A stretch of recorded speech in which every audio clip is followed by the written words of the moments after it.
നമസ്കാരം. ഞങ്ങൾ ഏകദേശം ഒരു വർഷം മുമ്പ് മംദാനി, ന്യൂയോർക്ക് സിറ്റിയുടെ മേയറാണ് അദ്ദേഹം. ന്യൂയോർക്ക് സ്റ്റേറ്റിലെ ഒരു സ്ഥലമാണ് ന്യൂയോർക്ക് സിറ്റി എന്ന് പറയുന്നത്, ലോകത്തിലെ തന്നെ ഏറ്റവും പ്രമുഖമായ സിറ്റി. ആ നഗരത്തിന്റെ അധിപനാണ് ശ്രീമാൻ മംദാനി. മീര നയ്യാറിന്റെയും അദ്ദേഹത്തിന്റെ പിതാവിന്റെ പേര് ഞാൻ മറന്നുപോയി. അദ്ദേഹം ഒരു ഗുജറാത്തി വംശജനായി എവിടെയോ ആഫ്രിക്കൻ നാട്ടിൽ ഉഗാണ്ടയിൽ ജനിച്ച വ്യക്തിയാണ്. അപ്പൊ ഇദ്ദേഹം മേയർ ആകുന്ന അവസരത്തിൽ ഞങ്ങൾ രണ്ടാളും കൂടി അന്ന് വീഡിയോ ചെയ്യുന്നത് കാലിഫോർണിയയിൽ വെച്ചാണ്. നമ്മൾ അതിനെ പറ്റിയുള്ള ഒരു 2-3 വീഡിയോ ഞാനും മിഥുനും കൂടി ചെയ്തിരുന്നു.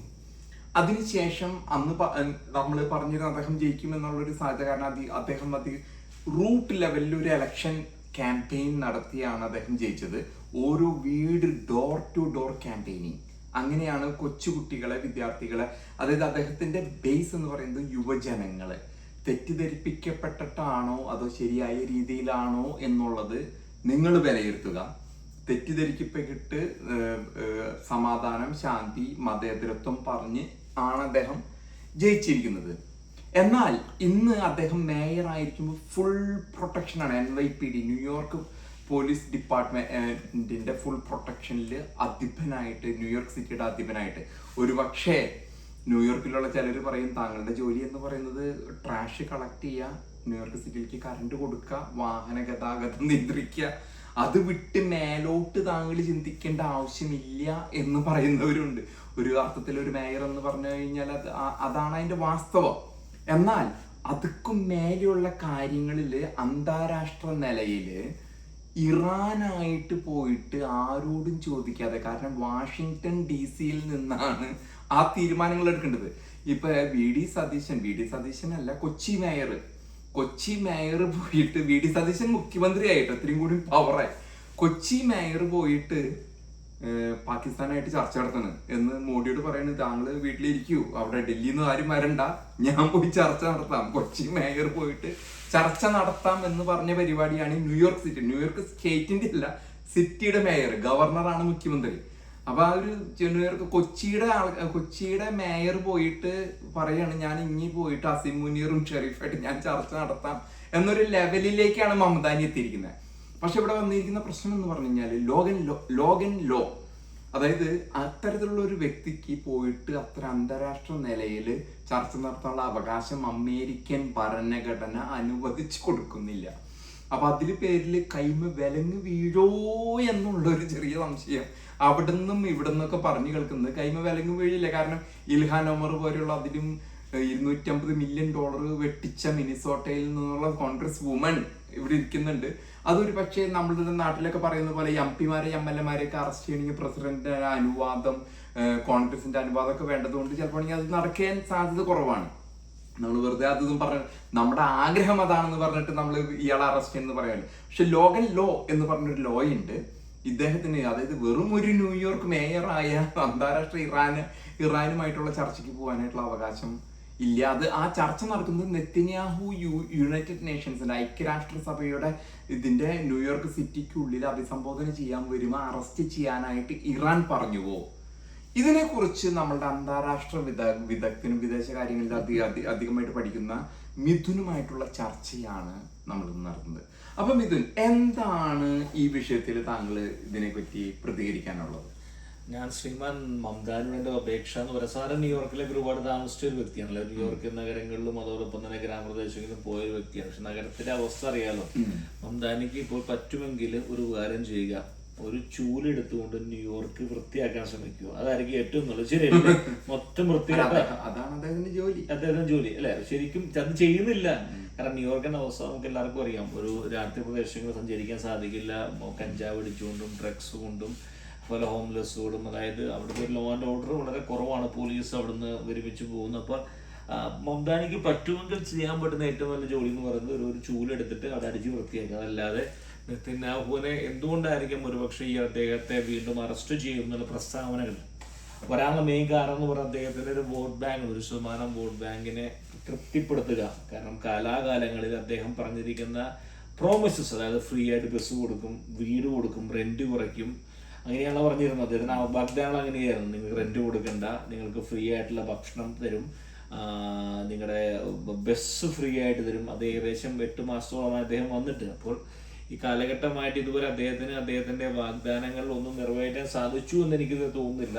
അത് മാത്രമല്ല, അദ്ദേഹം അവിടുത്തെ പ്രോപ്പർട്ടി ടാക്സസ്, അതായത് വീടുമായി ബന്ധപ്പെട്ട ടവ് കൊടുക്കേണ്ട കരം കൂട്ടിയിരിക്കുകയാണ്. അപ്പോൾ ജീവൻ ദുസ്സഹമായിരിക്കുകയാണ് ഇവിടെ ന്യൂയോർക്കുമായി ബന്ധപ്പെട്ട ഏരിയയിൽ. അപ്പോൾ ഈ പറയുന്ന തെറ്റുകളിൽ നിന്നെങ്കിലും ഒഴിഞ്ഞു മാറുക, എങ്ങനെയെങ്കിലും അവരുടെ ഫെയിൽ പ്രോമിസ് ഇപ്പൊ നമ്മുടെ നാട്ടിലായി പറയില്ല, പ്രിയദർശിനി ബസ്സുകളിലെ എല്ലാ സ്ത്രീകൾക്കും ഫ്രീ ആയിട്ട് യാത്ര എന്ന് പറഞ്ഞാൽ അതിൽ നിന്ന് തകിടം മറിഞ്ഞ് ഒരു ബസ്സുകളിൽ മാത്രം എന്തോ ആയിക്കോട്ടെ, കുറ്റം പറയാൻ സാധിക്കില്ല. വാഗ്ദാനങ്ങൾ കൊടുക്കാൻ ആർക്കും സാധിക്കും. അപ്പോൾ വാഗ്ദാനങ്ങളിൽ നിന്ന് പിന്മാറുമ്പോൾ അല്ലെങ്കിൽ നിറവേറ്റാനാകാതെ വരുമ്പോൾ സ്വന്തം ആളുകളെ തൃപ്തിപ്പെടുത്താൻ വേണ്ടി ഒരു പക്ഷെ അദ്ദേഹം പറയുകയാണെന്ന് പറയുന്നത്, നെത്തിനാഹുവിനെ അറസ്റ്റ് ചെയ്യാൻ സാധിക്കും. അറസ്റ്റ് ചെയ്യാൻ സാധിക്കുമോ? സാധിക്കില്ല, അത് ഒരിക്കലും സാധിക്കില്ല. കാരണം UN അസംബ്ലിയുടെ ജനറൽ കമ്മിറ്റിയിൽ വരുന്ന നെത്തിനാഹു വരുന്നത് ഒരു ഡിപ്ലോമാറ്റിക് കവറായിട്ട് അദ്ദേഹത്തിന്റെ ബിരുദമുണ്ട്, സുരക്ഷയുണ്ട്. അദ്ദേഹത്തിന് ആ സുരക്ഷ മറികടന്നുകൊണ്ട് ന്യൂയോർക്കിലെ പോലീസ് ഉദ്യോഗസ്ഥന്മാർക്ക് അടുത്ത് ചെല്ലാൻ പോലും സാധിക്കില്ല. കാരണം നെത്തിനാഹുവിന് 100 മീറ്റർ അകത്ത് എത്തണമെങ്കിൽ തന്നെ പേഴ്സണൽ സെക്യൂരിറ്റി മൊസാദുമായി ബന്ധപ്പെട്ട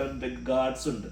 അവരെ മറികടന്ന് എത്താനുണ്ട്. അപ്പൊ ആ ഒരു വലയം ഭേദിക്കുക എന്ന് പറയുന്നത് തന്നെ വലിയ സംശയമാണ്. കാരണം ഫെഡറൽ നിയമങ്ങൾ മാറ്റിക്കൊണ്ട് അത് ഒരിക്കലും സാധിക്കില്ല. ഇതിന്റെ പുറകിൽ എന്ന് പറയുന്നത് ഒരു കൂട്ടം ആളുകളെ സന്തോഷിപ്പിക്കുക, അല്ലെങ്കിൽ അവർക്ക് വേണ്ടിയിട്ടുള്ള മണ്ടന്മാരാവുന്ന ആരാണ്?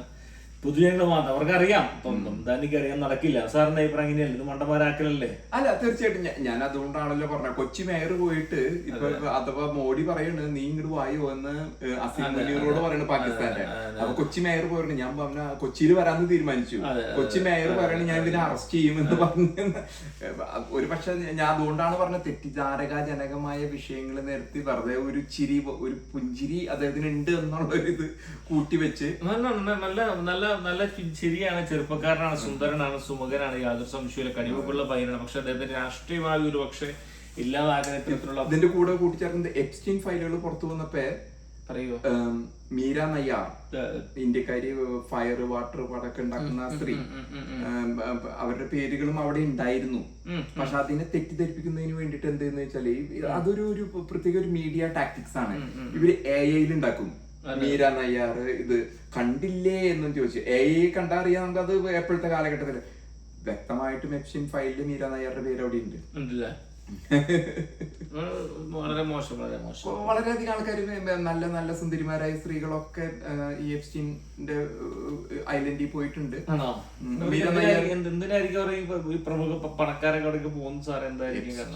അങ്ങനെ ഒരു വ്യക്തിയായിരുന്നു.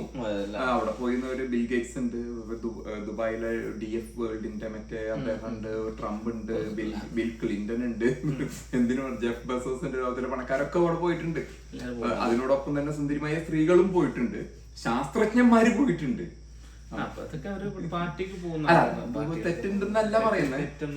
അപ്പൊ ഇദ്ദേഹം പറയുന്ന ആ ഒരു വിശ്വാസ പ്രമാണമായിട്ട് യോജിച്ചു പോകുന്നില്ല സ്വന്തമായ മാതാവിന്റെ ഒരു പ്രവൃത്തികൾ. പടം പിടിക്കുന്നു അത്. പക്ഷെ ഇദ്ദേഹം പ്രോത്സാഹിപ്പിക്കുന്ന പലസ്തീൻ ചിന്താഗതി അല്ലെങ്കിൽ ഇറാൻ ചിന്താഗതിയുമായിട്ട് ചേർന്ന് പോകുന്നുണ്ടോ?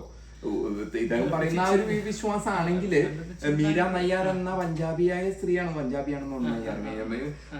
ശരിക്കും പറഞ്ഞാൽ നല്ലൊരു ഇസ്ലാമിക രീതിയിൽ വസ്ത്രധാരണം നടത്തിയാണ് നടക്കേണ്ടത്. അപ്പൊ കബളിപ്പിക്കുകയാണോ? മാതാവിനോട് പറയണം നിങ്ങൾ ആ വസ്ത്രം ധരിക്കണമെന്ന്. അതൊക്കെ ഒരു ആവശ്യമാണ്. അപ്പൊ എന്തായാലും കുഴപ്പമില്ല. അപ്പൊ എന്തായാലും നമുക്ക് വരും ദിവസങ്ങളിൽ കാണാം. അപ്പൊ അതാണ്, അതായത് ഫെഡറൽ നിയമങ്ങളും വെറും ഒരു സ്റ്റേറ്റ് പോലും അല്ല കേട്ടാ. 50 സ്റ്റേറ്റില് ന്യൂയോർക്ക് സ്റ്റേറ്റ് അല്ല, സ്റ്റേറ്റിന്റെ ഉള്ളിലെ ഒരു സിറ്റിയാണ് ന്യൂയോർക്ക്. ഫേമസ് സിറ്റിയാണ് ന്യൂയോർക്ക് സ്റ്റേറ്റ്. ന്യൂയോർക്ക് സിറ്റി, നിങ്ങൾക്ക് അതിന്റെ ഒരു ഇത്, ന്യൂയോർക്ക് സ്റ്റേറ്റിനുള്ളിൽ ന്യൂയോർക്ക് സിറ്റി. ആ സിറ്റിക്കുള്ളിൽ ഒരു മേയർ മാത്രമാണ്. കാര്യം വലിയൊരു സിറ്റിയാണ്. ആ മേയർ പറയാണ് ഇനി വാഷിങ്ടണിൽ നിന്ന് നടക്കേണ്ട തീരുമാനങ്ങൾ അദ്ദേഹം എടുക്കാന്ന് പറയുന്ന ഒരു തീരുമാനം നാളെ വേണമെങ്കിൽ പറയാം മോഡിനെ അറസ്റ്റ് ചെയ്യുന്നോ. ആരാപ്പം സംഭവിക്കാൻ പോകുന്ന വെച്ച് കഴിഞ്ഞാല് നെതന്യാഹു സെപ്റ്റംബറിൽ വരുമ്പോൾ ഇദ്ദേഹം അറസ്റ്റ് ചെയ്യാനായിട്ട് ഉത്തരവിട്ട് കഴിയുമ്പോൾ സംഭവം എന്താണെന്ന് വെച്ചാൽ അതിനെ ഫെഡറൽ ഗവൺമെന്റ് അതിനെ നിരാകരിക്കും. അതായത് അദ്ദേഹത്തിന് ആരാധകരെ ശാന്തരാക്കണം.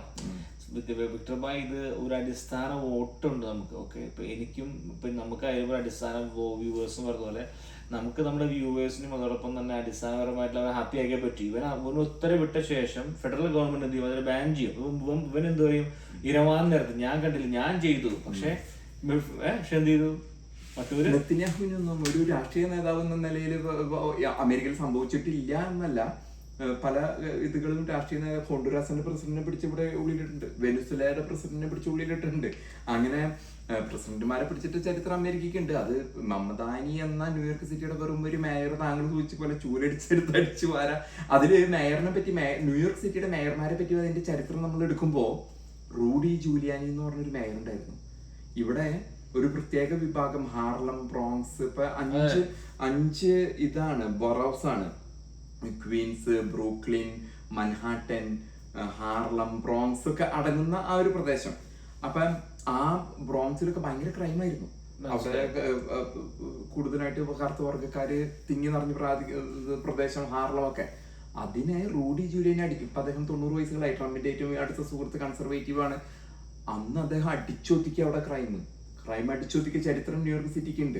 പക്ഷെ ഇതുപോലെയുള്ള ഇങ്ങനത്തെ ഇദ്ദേഹം കുറെ സാധനങ്ങൾ ഫ്രീ കൊടുത്തിരുന്നു. എന്തോ ഗ്രോസറി ഫ്രീ കൊടുത്തിരുന്നു. എന്നാ കറുത്തപ്പുറക്കാർ താമസിക്കുന്നിടത്ത് ഗ്രോസറിക്ക് ഒടുക്കത്തെ വിലയാ. അവിടുത്തെ ഗ്രോസറി സ്റ്റോറുകൾ അവിടെ നമ്മളിപ്പോ ഹോൾ ഫുഡ്സ് മാർക്കറ്റ്, ജെഫ് ബെസോസിന്റെ ഹോൾ ഫുഡ്സ് മാർക്കറ്റിൽ പോയാല് കിട്ടുന്ന സാധനങ്ങൾ നമുക്കറിയാലോ, അതൊരു പ്രീമിയം വലിയ പണക്കാര് പോയി വാങ്ങുന്ന ഒരു നമുക്കൊന്നും എടുക്കാൻ പറ്റാത്ത ഒരു പ്രദേശമാണ് ഹോൾ ഫുഡ്സ് മാർക്കറ്റ്, ജെഫ് ബെസോസിന്റെ ആമസോൺ. അതിനേക്കാൾ കൂടുതൽ വിലയാണ് കറുത്ത വർഗ്ഗക്കാര് തിങ്ങി പാർക്കുന്ന സ്ഥലത്ത്. ഞാൻ അവിടെ ജീവിച്ച മൻഹാട്ടനിൽ ജീവിച്ചിരുന്നതാണ്. നമ്മളവിടുന്ന് ഇവിടുന്ന് ഇപ്പൊ ഞങ്ങൾ മുമ്പ് പറഞ്ഞത് കാലിഫോർണിയയിലായിരുന്നു ഞങ്ങൾ ഈ വീഡിയോ ചെയ്തിരുന്നത്. ഇപ്പൊ നമ്മള് ന്യൂയോർക്കിൽ നിന്ന് 2 മണിക്കൂർ അപ്പുറയാണ് ഞങ്ങൾ ഇരിക്കുന്നത്. ആ പ്രദേശത്ത് കറുത്ത വർഗ്ഗക്കാര് തിങ്ങി പാർക്കുന്ന ആ ഒരു മേഖലകളില് ഹോൾ ഫുഡ്സിനേക്കാൾ, കാരണം പാവം അവരുടെ വിദ്യാഭ്യാസ കുറവ് കാരണം അത് ചൂഷണം ചെയ്യാണ് ഈ ഗ്രോസറി സ്റ്റോറുകൾ. ഉപ്പ് മുതൽ കർപ്പൂരം വരെയുള്ള സാധനങ്ങളൊക്കെ ഈ പാവങ്ങളെ ഇരട്ടി കൊടുക്കാം. നമ്മൾ ഇവിടെ ഇരുന്ന് പറഞ്ഞിട്ട് മെയിൻ പോയിന്റ് എന്ന് പറഞ്ഞാല് സാറ് പറയുന്നില്ല, ഈ കറുത്ത പുറക്കാര് താമസിക്കുന്ന ചില ഏരിയകളിൽ ഗ്രോസറിക്ക് വില കൂടുന്ന സാർ പറയുന്നത്. കാരണം എന്ന് പറഞ്ഞു കഴിഞ്ഞാല് പ്രധാനപ്പെട്ട ഗ്രോസറികൾ എവിടെ കോമ്പറ്റീഷൻ വരുന്നത് കാണാം. Multiple chains. ഇപ്പോൾ ഇവിടെ നോക്കിയ സാറിന് വാൾമാർട്ട് കാണാം, ആൽഡി കാണാം, സ്റ്റോപ്പ് ആൻഡ് ഷോപ്പ് ഉണ്ട് അല്ലെ. പിന്നെ ഇവിടെ നോക്കിയ ടാർഗറ്റ് ഉണ്ട്. അത് പ്രധാനപ്പെട്ട എല്ലാ ചെയിൻസും ഉണ്ട് ഇവിടെ. അപ്പൊ എന്താ നമുക്ക് ഓപ്ഷൻസ് ഉള്ളപ്പോൾ എന്ത് ചെയ്യും, വില ക്യാപിറ്റലിസത്തിന്റെ ബെനിഫിറ്റ് എന്ന് വെച്ചാൽ ഓപ്ഷൻസ് ഉള്ളപ്പോൾ കുറഞ്ഞു വരും. എപ്പം നിർത്താം, കുറഞ്ഞു വരും. പക്ഷെ ഇപ്പൊ ഒരു സാർ ആലോചിച്ച് നോക്കുക, ഒരു വാൾമാർട്ട് മാത്രമേ ഉള്ളൂ, മോണോപ്പൊളിയാണ്. അപ്പൊ ഒരു പൈസ കൂട്ടുമോ? എന്തുകൊണ്ടാണ് വാൾമാർട്ട് മാത്രം വരുന്നത്? കാരണം എന്ന് പറഞ്ഞുതരാം. എന്തുകൊണ്ടെന്ന് വെച്ചാല് ഈ പറയുന്ന സംഭവങ്ങളൊക്കെ ഇവരുള്ള ഏരിയ ഉണ്ടായിരുന്നു. പക്ഷെ അവിടെ കൊള്ളയും കവർച്ചയും കൊണ്ട് എല്ലാ ബ്രാൻഡുകളും അവിടെ ഓടിപ്പോയി. അപ്പൊ ആകെ എന്ത് ചെയ്തു, വാൾമാർട്ട് മാത്രം അവിടെ പിടിച്ചു നിൽക്കണം. അവർക്കവിടെ പിടിച്ചു നിൽക്കണമെങ്കിൽ എന്ത് സംഭവിക്കുന്ന അറിയാമോ? അവർക്കവിടെ പിടിച്ചു നിൽക്കണമെങ്കിൽ ഒരുപാട് പണം വേണം. ഇൻഷുറൻസ് പൈസ കൂടുതലാണ്. അതുകൊണ്ടാണ് കണ്ടിന്യൂ സാർ ഞാൻ പറയാൻ ഉദ്ദേശിച്ചത്. ഞാൻ വാൾമാർട്ടിനെ അല്ല ഉദ്ദേശിച്ചത്. പിന്നെ താങ്കളിപ്പോ അതായത് വാൾമാർട്ട് സിറ്റിക്ക് പുറത്താണ്, അർബൺ ഏരിയക്ക് പുറത്താണ് വാൾമാർട്ട് അങ്ങനെയുള്ള കടകൾ നിലകൊള്ളുന്നത്. ഞാൻ പറയുന്നത് ഒരു കറുത്ത പറയക്കാർ തിങ്ങിപ്പാർക്കുന്ന ഹാർലം പോലെയുള്ള പ്രദേശത്ത് പോയിട്ട് താങ്കൾ ഒരു ഗ്രോസറി സ്റ്റോറിൽ സാധനം വാങ്ങുമ്പേ ഈ പാവപ്പെട്ട കറുത്ത വർഗ്ഗക്കാരൻ അത് വിവേചിച്ചറിയും. ഇപ്പൊ താങ്കളോ ഞാനോ ഒരു കടയിൽ പോവാണെങ്കിൽ ഇവിടെ വില കൂടുതലാണല്ലോ ട്രേഡ് സ്റ്റോഴ്സിനേക്കാളും, അൽദിയില് വില കുറവാണല്ലോ, ട്രേഡ് സ്റ്റോഴ്സിൽ വില കുറവാണല്ലോ, ഹോൾ ഫുഡ്സിൽ വില കൂടുതൽ, അതേ സാധനം അതേ ബ്രാൻഡ് സാധനം. പക്ഷെ ഈ കറുത്ത വർഗ്ഗക്കാർക്ക് അങ്ങനെ വിവേചിച്ചറിയാനുള്ള വിവേകക്കുറവ് ഉണ്ടെന്ന് പറഞ്ഞു കഴിഞ്ഞാൽ ഇപ്പൊ ഇവര് നമ്മളോട് പറയും, ഓ നീ അത് വിവേചനം, കറുത്ത വർഗ്ഗക്കാർ ഇതൊരു വിവേചനം എന്ന് പറയും. സത്യമാണ്, നിങ്ങൾക്ക് ഞാനത് തെളിയിച്ചു തരാം. ഇവരുടെ പിഴിഞ്ഞെടുക്കണം. ഈ പാവം കറുത്ത വർഗ്ഗക്കാരുടെ ബുദ്ധിയും വിവേകവും കൊടുക്കാണ്ട് അവരുടെ കുറച്ച് ഇടനിലക്കാരുണ്ട്, അൽ ഷാർപ്ടൺ, ജെസി ജാക്സൺ എന്നൊക്കെ പറഞ്ഞ് അവരുടെ വിമോചനത്തിന് വേണ്ടി പ്രവർത്തിക്കുന്നത്. ഇവര് ഇടനിലക്കാരായി നിന്നിട്ട് ഈ പണം വാങ്ങിയിട്ടാണ് ഈ വക പരിപാടികൾ നടത്തുന്നത്. ഞാൻ പറഞ്ഞത് ന്യൂയോർക്ക് സിറ്റിയിൽ സംഭവിക്കുന്നത്. നമ്മൾ മംദാനിനെ പറ്റി പറഞ്ഞപ്പോഴാണ് ഇവനൊരു ധൈര്യം ഉണ്ടോ ഈ ഗ്രോസറി സ്റ്റോറുകളെ തൊടാൻ. ജൂതന്മാരുടെ ഗ്രോസറി സ്റ്റോറുകളാ. ഗ്രോസറി സ്റ്റോറിന്റെ അധിപന്മാര് മുഴുവൻ ജൂതന്മാരാ. അതും ഒരു വിരലനക്കണ്ട ഇതുണ്ടോ? അവൻ വിരലനക്കില്ല. അപ്പൊ ഇത്രത്തോടുകൂടി നമുക്ക് ഈ വീഡിയോ കഴിഞ്ഞ എനിക്കൊരു